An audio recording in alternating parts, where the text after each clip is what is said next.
This recording is for you. I'm going to address a few things. I was up that night writing these little things down while it was fresh in my head, doing a little research on bipolar disorder, drug use disorder, drug abuse disorder. I was trying to figure things out. And you might be thinking, well, just ask. Well, yeah, but if a person is taking a drug, they're not necessarily going to admit it. If a person has a drug, substance abuse, or alcohol problem, not saying you have an alcohol problem anymore, but if you're out there indulging in any kind of drug, cocaine, you said you tried crack, meth, whatever, if you're out there indulging in popping pills, if this is not something you're going to actually tell me. Hopefully you're not. So if that's not the case, if you're not still abusing drugs of any kind, then the reason for your being so easily triggered, admitting, okay, I am the trigger catalyst, but your bipolar disorder, I guess is what you said they had diagnosed you with. And after I looked it up, been Googling it, I started to realize that I might have had bipolar when I was younger, but I don't think I have it now. If I do, then I've learned to meditate to keep it under control, because as an outside person looking in now, I can see more clearly how exaggerated a bipolar person's perception can get. And I was there, I guess, in my younger years, up until maybe my 30s somethings or whatever. And people who disagree with me would call me narcissist, bipolar. Of course, when you're upset with someone and you disagree with them, they become all the negative things that you want to label them. Anybody can label anybody a narcissist, honestly, because narcissistic simply means self-love. But if you study what you have done, what an actual narcissist or psychopath is, they said a narcissist can be a psychopath, but a psychopath cannot be a narcissist, or it's the other way around. Something like that. But anyway, I've been in therapy all my life, on and off, and I don't fall into any of those categories. I was also diagnosed with severe depressive disorder, post-traumatic stress disorder, bipolar. I don't know if it was 1 or 2 or 3 or 4, what the fuck, I don't know. But at the end of the day, okay, let me get to the point. During the discussion the other night, 2 in the morning, 1:32, whatever it was in the morning, when I got up, went in the kitchen, saw the burgers on the counter, on the stove, and that altercation that took place. A couple points I want to make sure it's heard and understood. And then if you have any points you want to make to me, that's fine. But this is more me just explaining things to you, and I'm going to tell you why. Because you're going to say, you never listen to me.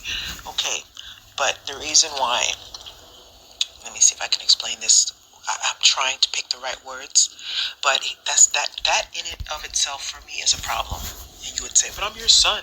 Can't you try not to use trigger words? Okay. You said, I'm your child. During the outburst, you said, why can't I eat what I want? I'm your child. The first point I want to make is you're not my child. You're no one's child. You haven't been a child in 20 years. I don't know, you turned 18. You haven't been a child for a very long time. Okay, maybe 15, you became a young man, 14. But when you said, I'm your child, I wanted to shut down the whole discussion, because that right there is at the core of the issue that you have, the mommy issue that you have. You feel I wasn't there for you as a child. You're absolutely correct. I wasn't there for you in the classic way that a mother should have been there for her children, you and Jasmine. I had you with me, and then mom came and saw the conditions I was living in. She took you to Florida. And then she came back after I had Jasmine. I had Jasmine, took her to Florida, came back to New York to confront her father. A lot of wasted time in my life. I'm making bad decisions with relationships, but that's because the core of the human existence is to find love and family, and to group together, and to build a life with someone. So that's not unusual. Wars are fought, worlds are destroyed over men and women being in love and being not in love, and also me searching for love in all the wrong places. I don't condemn myself for that. You've done it, I've done it, every human being on the planet has done it. Okay? And honestly, you kids would have been a lot worse off. You probably would have been in the street selling drugs in a gang or already cracked out. You're not built for, maybe you are, but I don't think so. You weren't made or built for the streets. I'm not saying you're a punk or anything like that. I'm just saying, just like I'm not, I can get niggerish, but I'm not a street built for the streets. We come from better class than that. We come from better stock, better DNA. Okay? When you said I'm your child, again, I want you to understand something, and this is how I see it. Does every mother feel this way? No. I'm not talking about every mother. I'm talking about me, Natasha Alicia. I don't see you as my child. I do, but that's a mistake, and that's where I keep going wrong. Every time I try to help you or Jasmine, or Destiny for that matter, I get knocked down, I get spat at, I get proverbially, well, you're not helping. Okay, so what I have learned through my years of study and my most, even recently is, when I say Abraham, because you can relate to that, but not Abraham isn't the only method that I study, but what I have learned throughout the journey of my recovery and my mental state of mind, my emotional problems, my life's problems, what I've learned is we have our children, but we're not our children. At a certain point, you become your own person. Your soul is here for a reason. Your body is here for a reason. Your soul chose your body. I'm not responsible for your happiness. There's a lot of mothers on this planet who fucked up, who didn't do. There's mothers who are excellent, and their kids came out still junkies or whatever. So am I the worst example of a mother? Absolutely not. Am I the best? Absolutely not. But the point is, I can point fingers at my mom. Guess what? My mom is dead. Right? I spent a lot of years being angry at my mother. Now she's dead. So who am I going to blame now? There comes a time when you got to man up or woman up and take responsibility for your life. Period. Absolutely, period. There's no one responsible for you but you. So when you said I'm your child, that's something you need to get into therapy and speak with a therapist about. And have someone explain to you the perspective of, you have to understand, John, you are 30-something years old. You're a grown man. You're almost 40. You're grown. Your mother's grown. Your mother is who she is. Stop expecting some reparations from your mother, because I'm not that person. Okay, whatever I didn't give you as a child, I'm not trying to make up to it. Make it up to you now. That's in the past. That's done. That's a past life. I'm 50-something years old. I pretend I'm younger, but I've been physically in this body for 52 years. I'm not looking to revenge anyone from my past. I'm not looking to make amends with anyone or my children. What it is, what it is. It was what it was. I didn't know any better. I can condemn my mom. One day I'm going to be dead. We all die. One day I'm going to die. And it's really not going to fucking matter. And if you're still left on this earth, okay, my mother's dead. Who am I going to blame now? So get it out of your head. You're not my child. You're my son, but you're a grown-ass man. Okay, does it mean, am I responsible for your life turning out the way it has? I will say no. You know why? Because like I said, there are people who grew up with no parents, foster care, crackhead moms, no daddy, no mommy, and they become successful. Are there people who had that type of life and ended up dead or on drugs? Yes. And there are people who have had a good life and still ended up in the street dead or on drugs or mental impaired or whatever. So I basically want you to understand, I do not subscribe to that way of thinking, period. You can call me wrong till the cows come home. Okay?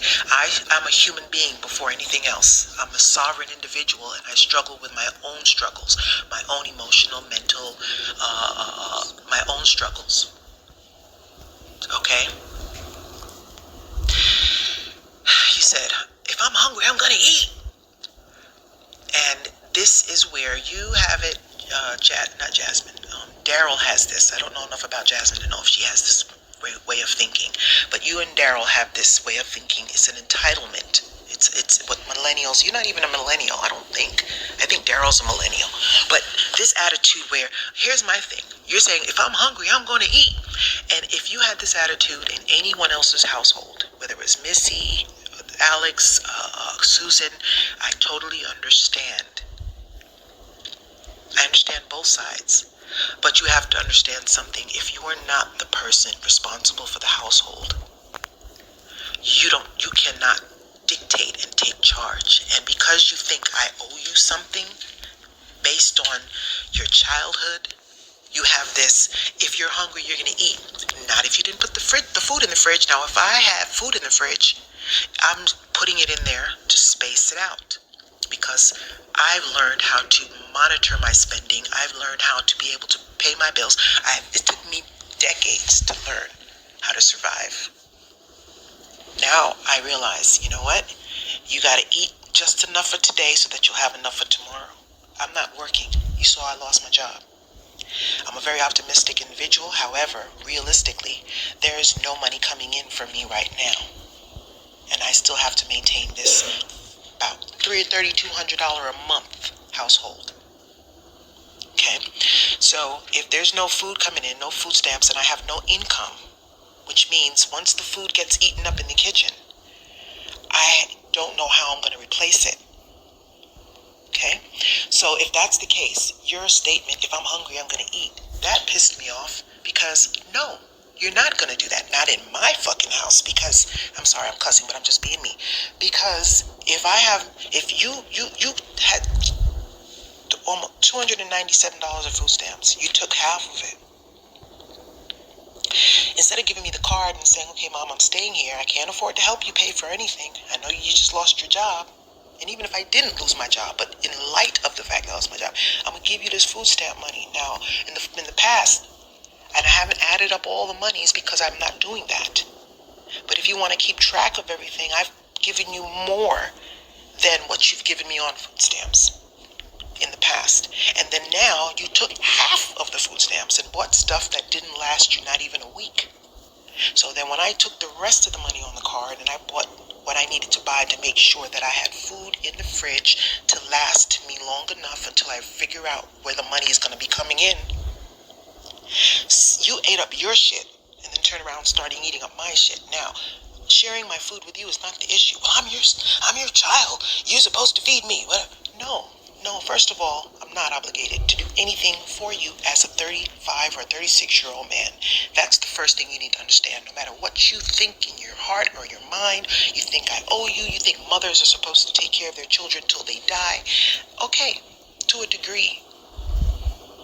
But you're not a child. You're stuck on, my mother owes me. Stop it.